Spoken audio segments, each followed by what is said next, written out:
Hey, what's going on, my fellow bass players? Listen up. If you're new here, this channel is all about enhancing your bass playing and taking it to that next level. We have lessons for beginners, whether you're just starting off, intermediate, advanced, doesn't matter. We have lessons for all levels. We're all about moving, growing, and grooving in the right direction. So if that's you, if that's something that you're looking for, I would strongly suggest that you subscribe to this channel. Click the subscribe button down below. Get notified of every single lesson that comes out every week.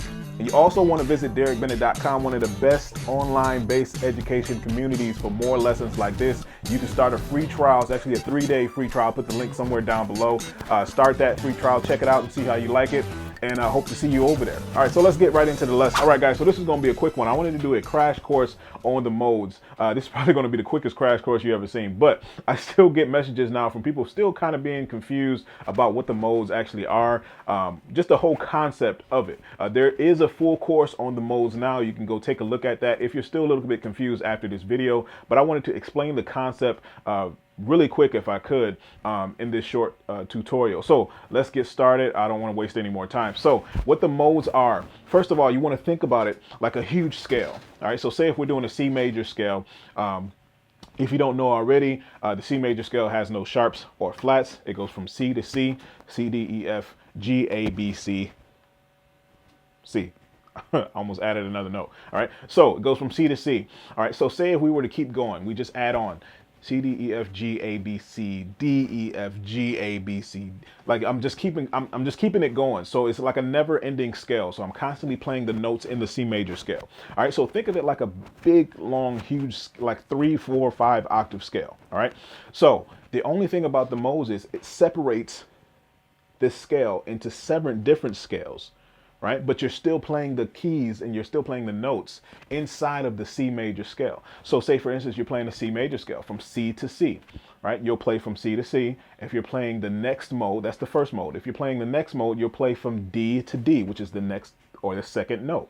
All right, so the second mode, you start on the second note, and that's that scale. They all have different names for them. I'll probably put them somewhere on the screen. You have Ionian, Dorian, Phrygian, Lydian, Mixolydian, Aeolian, Locrian. I know it sounds like I'm speaking another language when I'm saying that. It can kind of get a little confusing when you're trying to figure out the names of the modes. But what I would say is don't focus too much on the names of the modes right now. Focus on putting them with numbers. Focus on relating them to a number. Right? So first mode is the first note of the scale. You start on the first note and you play that note, you play that scale through. So say if I play the C major scale, so I play from C to C.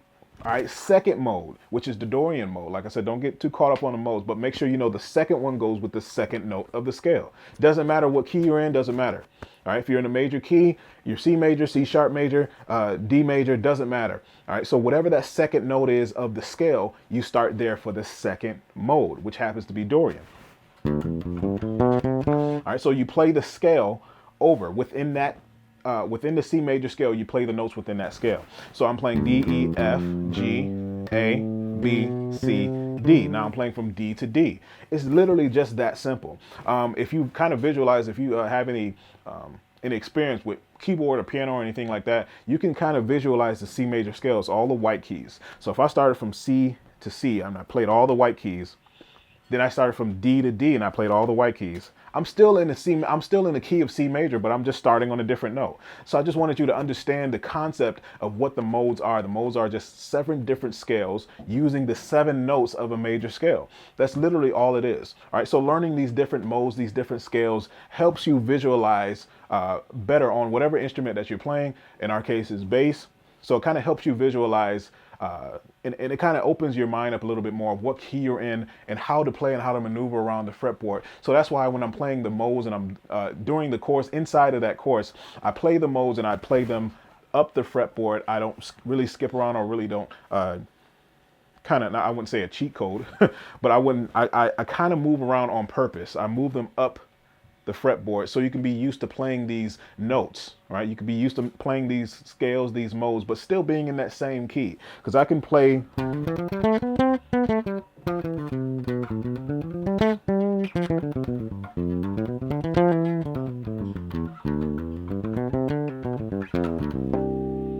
So I played every single note in the C major scale, but I just played it everywhere, just about everywhere on the bass. I covered a lot of ground. That's the job the modes have. It kind of helps you navigate your fretboard or your instrument, or like I said, whatever you're playing. So I've just played from the C,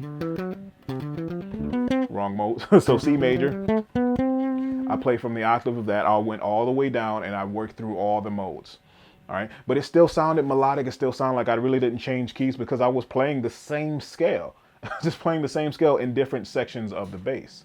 All right, so that's the concept of the modes. So I would say number one tip is to not get too caught up on the names of the modes. You can always learn the names of the modes later, as long as you associate that mode with a number. You got 1, 2, 3, 4. First note, second note, third note, fourth note of that major scale. Just put them together. All right. So if we're in C, I'll just do another example. If we're in C, I have the first mode. All right. So now what if I played the fourth mode? What note would that start on? It'll start on the fourth note of the major scale, which is F. I will start that mode right there and play through the C major scale. All right, the reason why I do that and show you in C, just because you don't have to worry about any sharps or flats, so you don't kind of get tripped up on what's supposed to be flat, what's supposed to be or sharp. Either way, you have no choice. So because every single note is natural. All right, so when you're playing the F major scale, not F major scale, but the F Lydian scale, you have F, G, A, B, C, D, E, F. All right, so you really can't go wrong. But anyway, if you're still a little bit confused, like I said, there's a whole course on the modes where I break it down completely. I spend a lot more time on it than I just did just now. Go take a look at it, and hopefully it'll help you, and you'll get more of a understanding of what the modes are and how to use them. Especially now watching this video and then going back to the other videos in really understanding the concept of the modes. So in future lessons coming up, trust me, we're nowhere near done. We're nowhere near finished. There is a modes course, like I said, but there's so much more to be added to that, and that is going to be added to that. We're going to be using these modes in different grooves and different songs and things like that. There's several lessons on that too as well.